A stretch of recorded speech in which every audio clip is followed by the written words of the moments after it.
بے شک انسان پر زمانے میں ایک ایسا وقت بھی آ چکا ہے کہ وہ کوئی قابل ذکر چیز نہ تھا.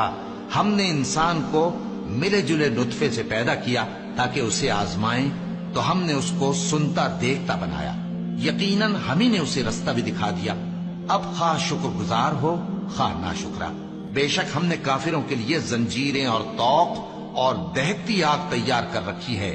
جو نیکوکار ہیں وہ ایسی شراب پیئیں گے جس میں کافور کی آمیزش ہوگی. یہ ایک چشمہ ہے جس میں سے اللہ کے بندے پیئیں گے اور اس میں سے چھوٹی چھوٹی نہریں نکال لیں گے.